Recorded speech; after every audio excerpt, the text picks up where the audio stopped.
କହିଲ ମା ମାନେ କୋଉଠୁ ଆସିଥିଲ? ଜଣେ ଆସିଥିଲେ ଆଗରୁ, ସିଏ ପଠେଇଛନ୍ତି ନା କ'ଣ?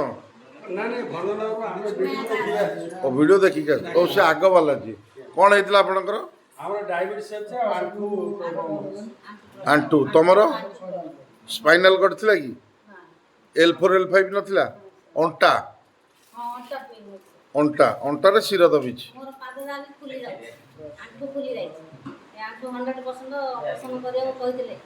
ଡକ୍ଟର? ଆଚ୍ଛା ଆଚ୍ଛା।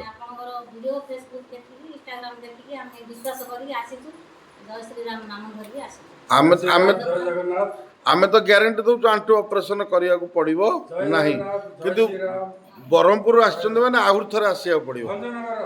ଭଞ୍ଜନଗର ଭଞ୍ଜନଗର ବ୍ରହ୍ମପୁର ଆଉ, କିନ୍ତୁ ଆଣ୍ଠୁ ପାଇଁ ଆଉ ଥରେ ଆସିବାକୁ ପଡ଼ିବ। ଆମର ଯାହା ନୀତି ନିୟମ ବତାଗଲା ଭାଇନା ସେଇଆ କରିବେ। ଡାଇବେଟିସ୍ ପାଇଁ ତ ତମେ ଆସିବ, କିନ୍ତୁ ତାଙ୍କର ଯେଉଁ ଆଣ୍ଠୁ ଅପରେସନ କଥା ଉଠିଥିଲା, ଆଣ୍ଠୁ ଅପରେସନର ଯେଉଁ କଥା ଉଠିଥିଲା ସେଟା ହେବନି। କାହିଁକି ଆମର ବାବା ସେ ଠିକ୍ କରିବେ। ଆମର ଇଏ ହେଲା ଆଶ୍ରମ ମାନେ ମନ୍ଦିରରେ ଆମେ ଜଡ଼ିବୁଟି ସେବା କରୁଛୁ। ଦେଖ ଏ ପୁରା ରାମବାଣ ଔଷଧ, ମୁଁ ତାକୁ ଗ୍ୟାରେଣ୍ଟି ଭଲ କରିକି ଦେବି, ଭିଡ଼ିଓରେ କହିଦେଉଛି ହେଲା। ଥରେ ଜୟ ଶ୍ରୀରାମ କହିଦିଅ। ଜୟ ଶ୍ରୀରାମ, ଜୟ ଜଗନ୍ନାଥ, ଜୟ ଶ୍ରୀରାମ।